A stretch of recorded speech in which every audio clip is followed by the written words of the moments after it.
Okay, today we're doing something a little different. I neglected to manage to get any good footage of the beginning because something happened to it. Not exactly sure what happened to it, but I recorded this a while back, and apparently the file didn't save or something. Not exactly sure what happened. But today we're going to discuss actually how to install a CVT temp gauge. What a CVT temp gauge does is that it reads the temperature of the belt drive on such as a side-by-side or a four-wheeler or the like that uses a belt drive transmission, otherwise known as a CVT, or a constantly variable transmission. The kit we're going to be installing is actually made by Team Alba Racing. Sorry, I'll put a little picture up over here of what the kit looks like. I don't exactly have the box anymore. It's all gone. Like I said, this was recorded some time ago. Just not exactly sure what happened to the intro of the video. But what at least I do have the installation process that actually goes through it all. So at least I have that point. I don't have the how to remove the covers and stuff like that, but I'm sure by now if you're looking at installing a CVT temperature gauge, at some point or another you have taking the center cover off of your machine, so you know how to get in there to even access the CVT exhaust pipe.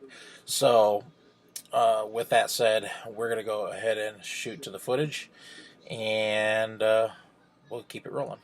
Then you'll want to remove your CVT exhaust. This unit is a Can-Am Commander, and see, here's the exhaust outlet. The inlet is forward. So you want to get this out of here to make it easier for you to drill a hole, and I'm probably going to drill one down here somewhere so that way I can catch it before this exhaust pipe right here heats this pipe up. So that way the reading I'm getting will be actually from the CVT and not from this exhaust pipe. Next, you have to drill a hole into the CVT outlet pipe, which this accepts a 3/8 hole. You can pick the location. I'm going to put mine right down here near the actual inlet to this exhaust here. So that way I get an actual reading of here before the exhaust heats up this pipe. So go ahead and drill you a hole. I'll put mine probably right there. And once you get your hole drilled, you can install your thermocouple. Once you have your 3/8 hole drilled, you have your sensor inserted. There is threads on the back side. You want to reach in there and put your nut in. Now you can see why I kept it so close to this edge. But you want to reach in there, put the nut on there, and then using this outside here, you want to tighten that down so it doesn't fall out. Once you have your nut installed on the back side, as you can see there, and it's nice and tight, remember not to pull this through, just snug it up.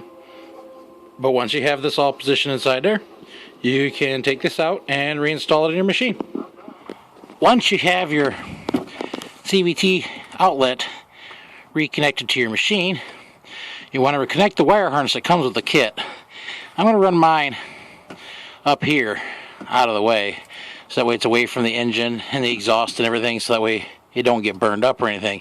So I'm just going to run this up and over and up into the dash. So we're going to go ahead and connect this one up and get this all buttoned up. Now that you've got it all buttoned up, last thing you need to do is some wiring.